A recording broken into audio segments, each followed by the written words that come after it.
في البدء كان الكلمة والكلمة كان عند الله وكان الكلمة الله.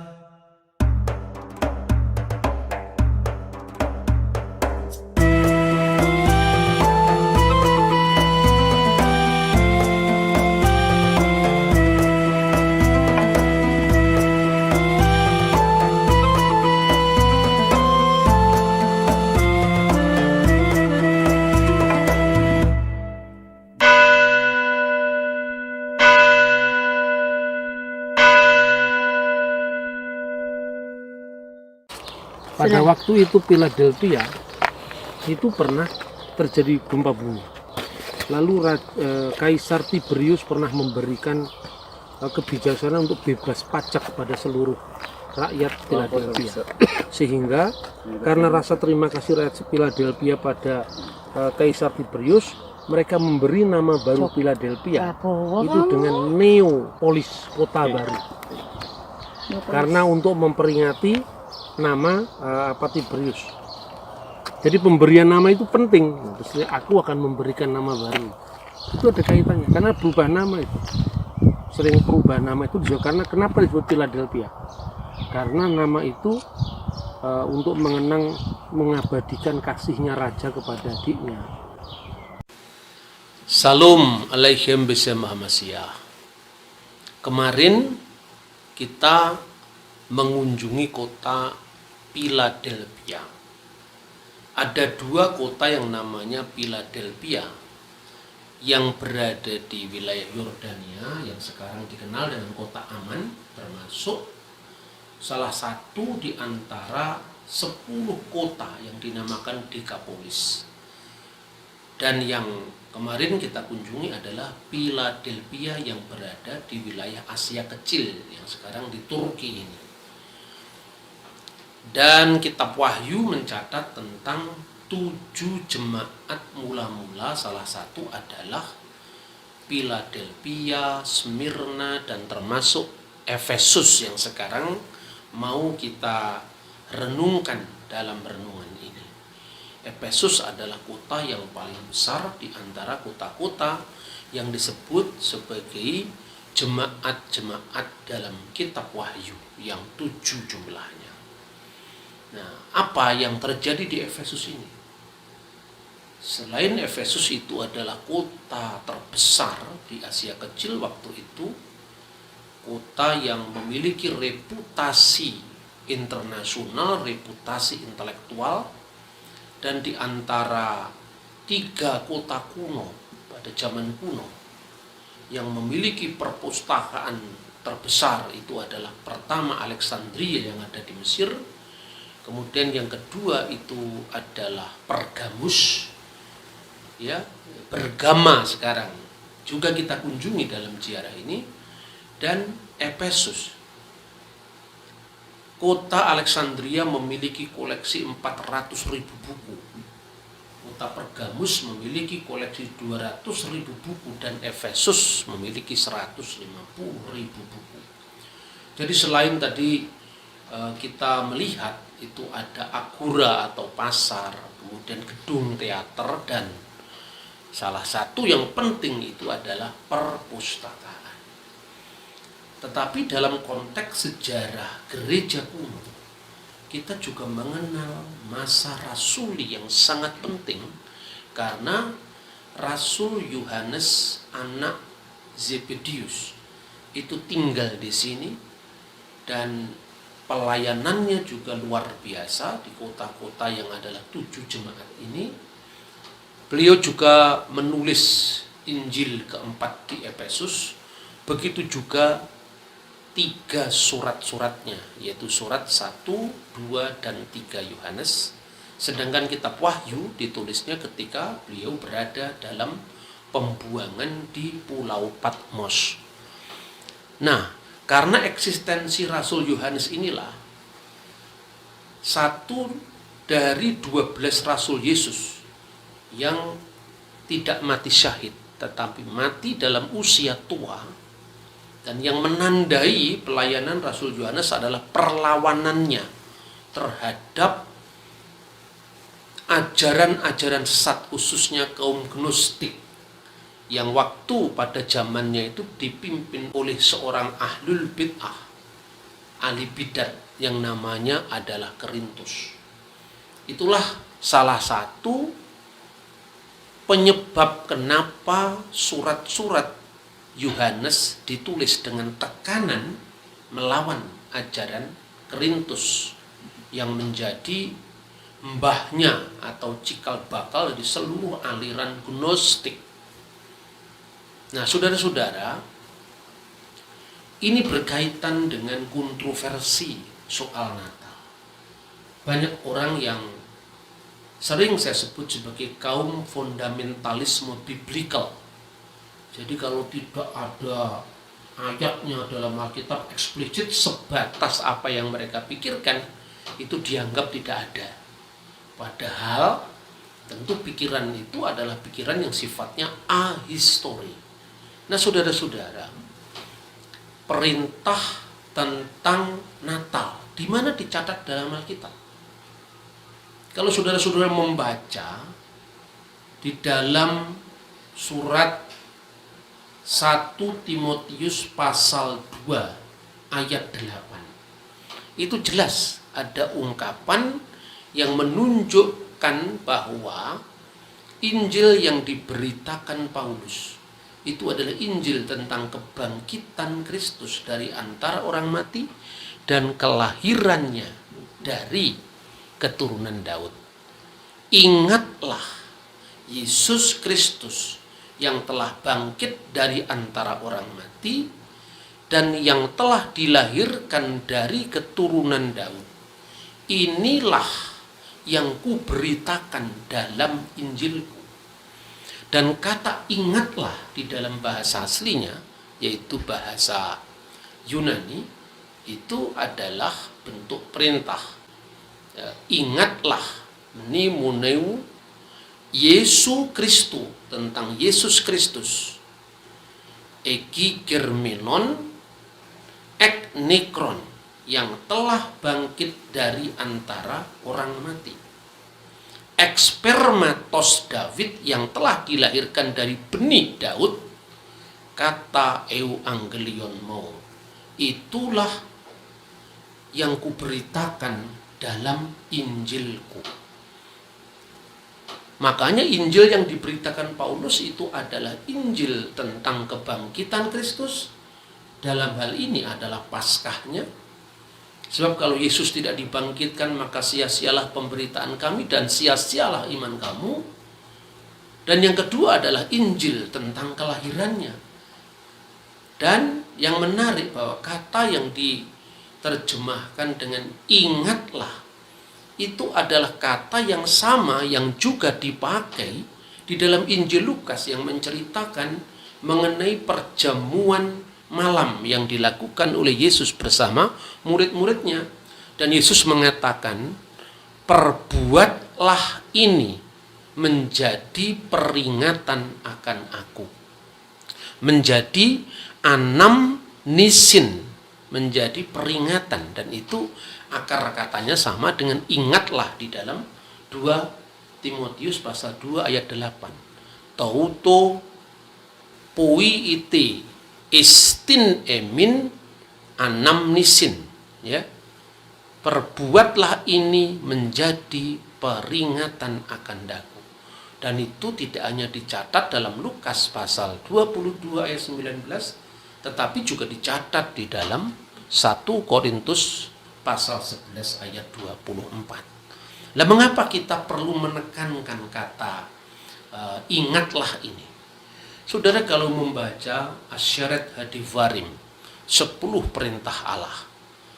Nah, jelas sekali perintah-perintahnya itu dimulai dari, kalau urutan Yahudi yang pertama itu adalah Anoki Adonai Eloheka Asher Usyetika mi'aret Misrayim mipet avadim. Jadi itu perintah.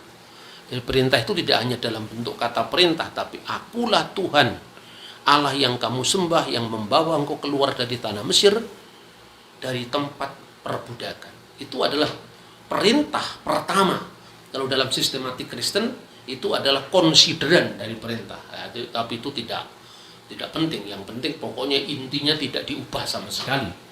Nah, kemudian perintah pertama kalau di dalam iman Kristen itu adalah jangan ada ilah-ilah lain di hadapan hadiratku.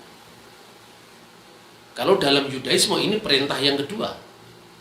Lu yihye leha iluhim akhirim alfanai. Jangan ada ilah-ilah lain di hadapan hadiratku.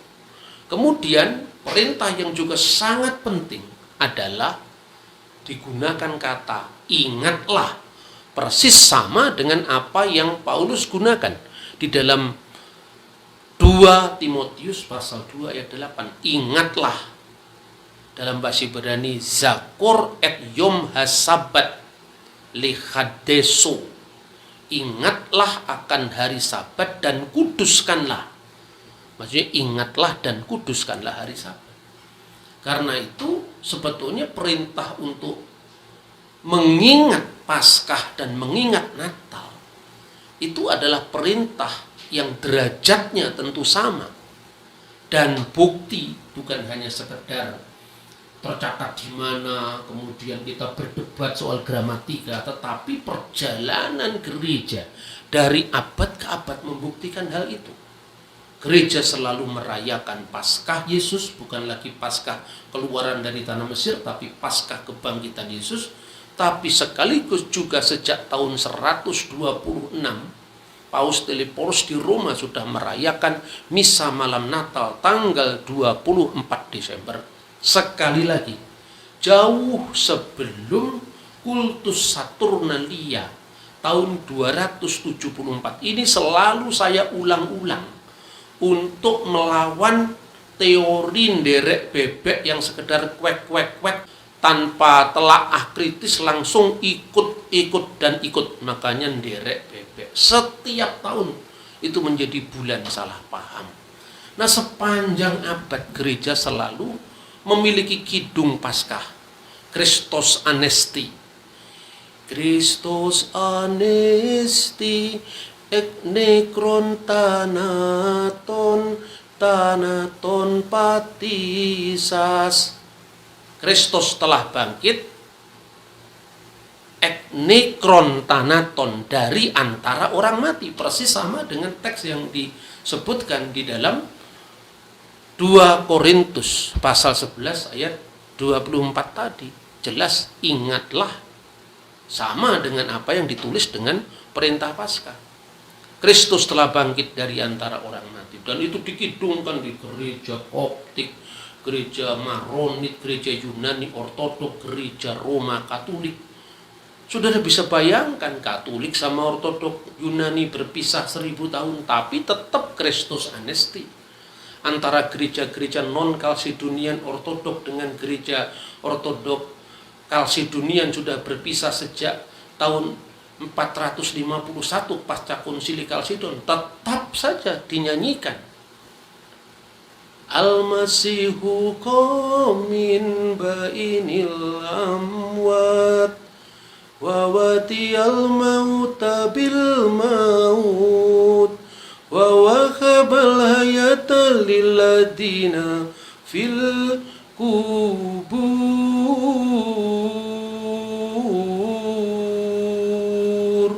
Kristus telah bangkit dari antara orang mati. Dengan kematiannya telah diinjak-injak maut dan memberikan hidup bagi orang yang dalam kubur. Maksudnya kubur kematian. Begitu juga tekanan pada Kristus yang bangkit dari antara orang mati, Kristus yang ek nekron tanaton, itu sama pentingnya dengan Kristus yang ek spermatos David, yang dilahirkan dari keturunan Daud. Makanya wulidal masih, haleluya, wulidal masih, wulidal masih, wulidal masih, haleluya, haleluya, haleluya, haleluya. Mau itu dinyanyikan di gereja Ortodok, di gereja Katolik, di gereja Protestan, semua gereja merayakan itu. Sampai ujuk-ujuk datanglah teolog Jerman yang bernama Jablonski, yang kemudian bikin huru-hara yang melanda seluruh dunia manusia, bahwa dewa matahari yang namanya Sol Invictus telah diambil kelahirannya oleh gereja Katolik. Semua orang derek bebek percaya, tidak kritis sama sekali. Masya Allah, ini sesuatu hal yang memalukan dunia akademik. Tidak sepotong pun ada bukti bahwa Sol Invictus itu lahir 25 Desember kita percaya, saudara-saudara.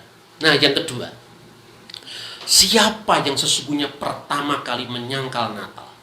Kalau di dunia modern itu adalah Paul Ernest Jablonski. Tetapi di dunia kuno sudah ada. Yang pertama menyangkal realitas Natalnya Yesus. Siapakah dia kalau bukan Dajjal? Dajjal lah yang menentang Natal pertama kali. Loh, bagaimana logikanya? Kita harus melihat pertama secara etimologis, dan yang kedua secara teologis dan historis. Pertama secara etimologis.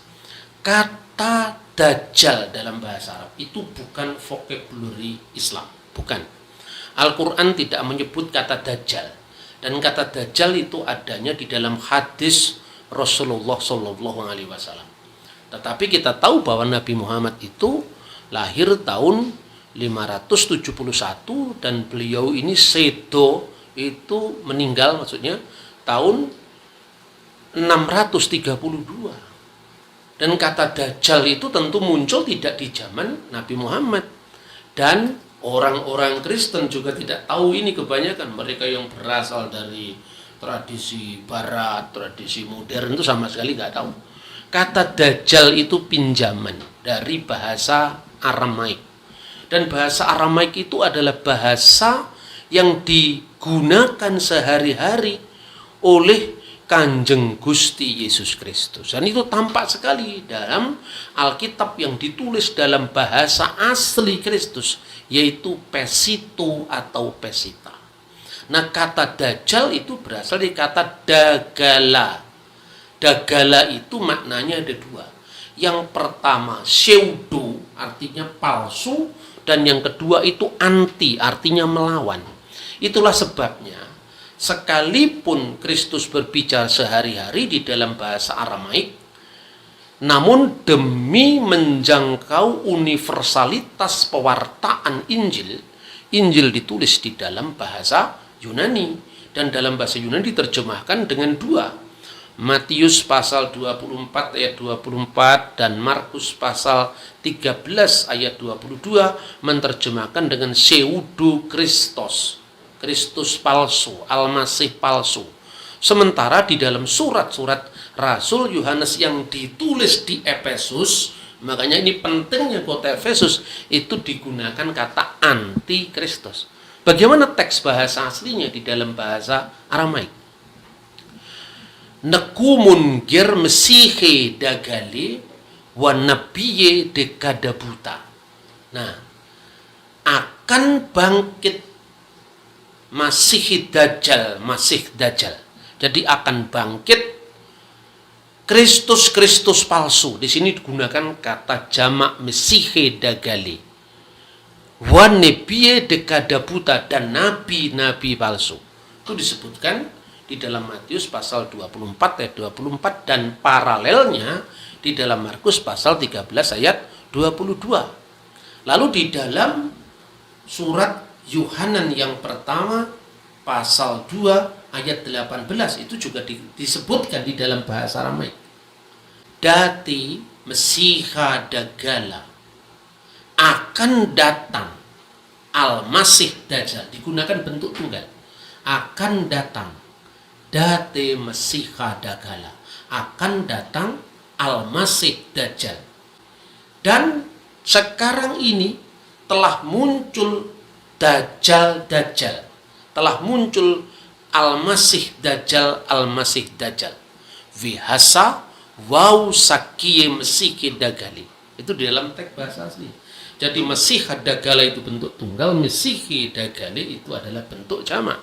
Karena itu sejak sebelum dan setelah zaman Islam, kata Dagala ini dipakai di dalam Alkitab Kristen, khususnya di gereja-gereja yang berbahasa Aramaik. Maka diterjemahkan misalnya, Ana Masihan Dajalan Sayaji'u, bahwa Al-Masih Dajjal Sayaji'u akan datang. Wahuna al-ana kasirun minal musaha'id dajjalin, dan sekarang ini telah banyak muncul Al-Masih Dajjal, Al-Masih Dajjal. Inilah salah satu tanda dari hari-hari akhir. Jelas ini kata Dajjal ini sudah dipakai sebelum zaman Islam, tapi memang dalam Islam lebih populer kata Dajjal ini ketimbang di kalangan Kristen, ya. Lalu ciri Dajjal itu adalah kafir. Dan kata kafir sebagai ciri Dajjal itu juga munculnya dalam Alkitab. Disebutkan misalnya di dalam surat Yohanes yang kedua ayat 22. Ini juga di dalam bahasa Aramaik saja saya baca, ya. Manu Dagala, siapakah Dajjal itu? Siapakah pembohong itu? Siapakah pendusta itu? Ila in aina, kecuali dia dekapar. Nah, ini dekapar itu artinya yang mengkafiri. Dekapar de Yasua lahua Masiha, yang telah kafir kepada Yesus sebagai Kristus. Hanahu Masiha Dagala, dialah itu Al-Masih Dajjal. Dan dalam terjemahan bahasa Arab, faman huwa akadabu, siapakah Al-Ghazab itu, siapakah pendusta itu? Ilallati yunkiru anna Yasua huwal Masih, kecuali dia yang menyangkal bahwa Yesus adalah Kristus. Hada huwa al-Masihud Dajjal, dan dia adalah Al-Masih Dajjal. Nah, ciri kekafiran Dajjal itu selain dia tidak percaya bahwa Isa atau Yesus itu adalah Al-Masih, bahwa Isowa Masiha, bahwa Yesus itu adalah Al-Masih, Isowa Masiha itu bahasa Aramaik, Isa Al-Masih itu bahasa Arab. Cirinya ditulis oleh Rasul Yohanes di Efesus ini, yaitu di dalam suratnya 1 Yohanes pasal 4 ayat 2 dan 3, di mana ayat 3 itu jelas-jelas dikatakan setiap roh yang tidak mengakui Yesus telah datang sebagai manusia, ya, wa kul ruha, setiap roh dila maut dia de Yesus, yang tidak percaya kepada Yesus, eta bibasar, yang telah datang sebagai basar, sebagai daging, ya, sebagai saks, ya, sebagai manusia dengan ciri-ciri kedagingannya yang lahir, yang hidup, yang kemudian mati, dan untuk kasus Yesus dibangkitkan kembali dari antara orang mati. Laiteh min alaha, tidak berasal dari Allah, ilahade min Masiha Dagala, melainkan berasal dari Al-Masih Dajjal. Lengkap kan kita sekarang bahwa Dajjal itu memang muncul dalam Injil Matius, Injil Markus, dan surat 1 Yohanes, 2 Yohanes yang ditulis di Efesus. Jadi surat-surat Yohanes itu tadi. Lalu apa yang disebut dengan Dajjal zamannya Yohanes? Dajjal itu ingat ada dua. Dati Masih Dagala, Al-Masih Dajjal, seorang sosok eskatologis yang akan datang pada akhir zaman, dan juga Wihasa Hawau Sakiye Masih Dagali. Dan sekarang ini telah banyak muncul, banyak bangkit Dajjal-Dajjal atau Al-Masih Dajjal, Al-Masih Dajjal, yaitu mereka-mereka yang melawan ajaran Al-Masih. Dalam bentuk apa perlawanan terhadap ajaran Al-Masih? Dalam bentuk ajaran yang menyangkal realitas kemanusiaan Yesus.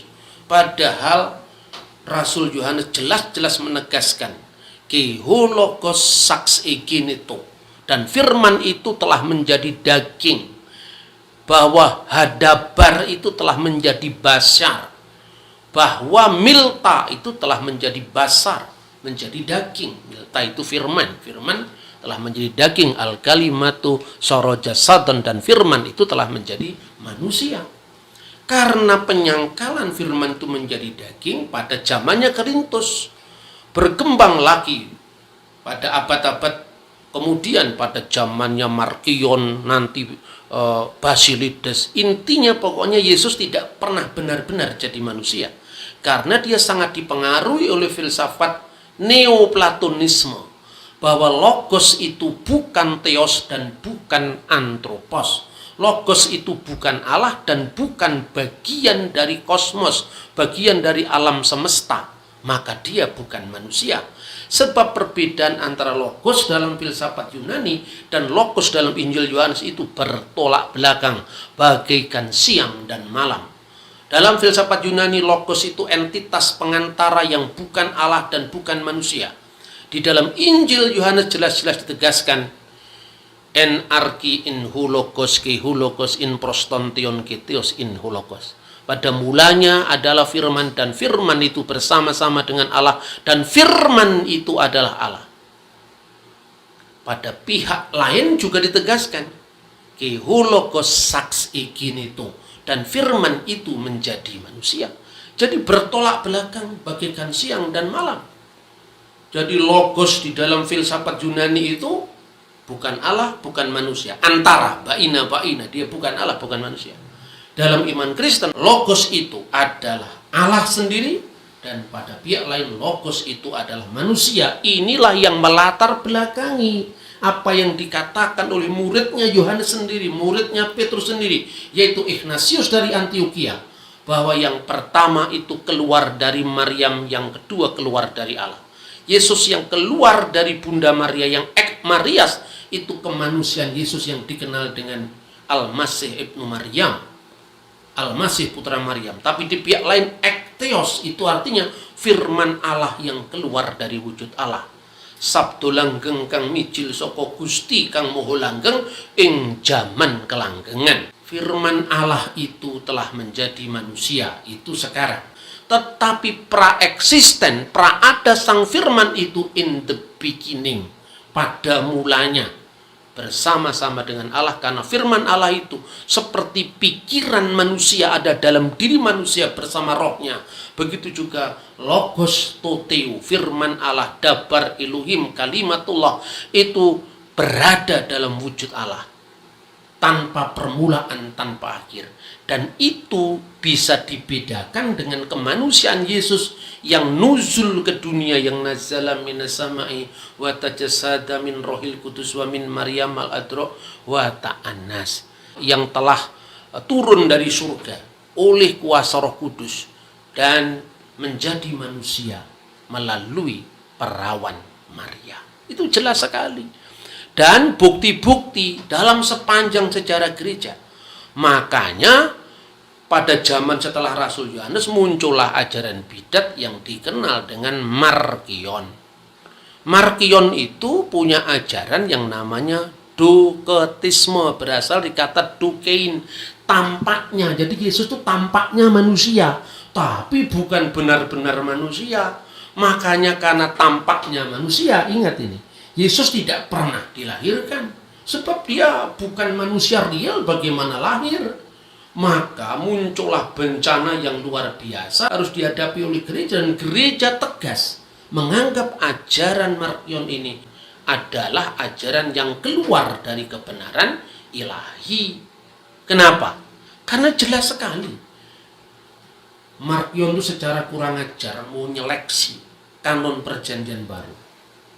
Dia menolak Injil Matius. Kenapa? Karena diawali dengan silsilah Yesus. Kitab Milati Yesu Al-Masih Ibnu Dawud Ibnu Ibrahim, Biblos Genesios Yesus Kristus.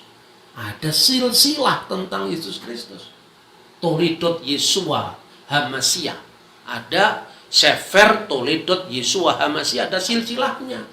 Kalau Yesus tidak benar-benar jadi manusia, bagaimana dia punya silsilah? Injil Markus ditolak. Injil Yohanes apalagi, karena Korintus itu adalah musuh pemikiran dari Rasul Yohanes. Lalu Markion hanya mengambil Injil Lukas. Tapi Injil Lukas itu pun pasal 1, 2, 3 dibuang ke tong sampah. Kenapa dibuang? Karena ada silsilah Yesus, karena ada kelahiran dari seorang perawan. Nah, sekarang jelas. Efesus ini adalah kota perlawanan pertama terhadap Dajjal. Karena itu yang menyangkal realitas kelahiran Yesus adalah Dajjal. Jadi jelas bahwa Natal itu kemudian diperingati oleh gereja. Orang bertanya, mana ada sekarang Natal dalam Alkitab? Ada. Cuman karena sampean tidak pernah bisa baca sejarah dengan runut, sistematis, tapi ayatiah, sampean tidak bisa baca. Coba baca dokumen-dokumen gereja kuno. Jangan hanya sejak zamannya reformasi, sejak zamannya muncul gereja Pantekosta, karismatik, tidak akan ketemu akarnya. Gitu loh, ini saya tidak ngomong aliran ini. Saya tidak suka dengan aliran, saya lebih suka ke samuderanya langsung.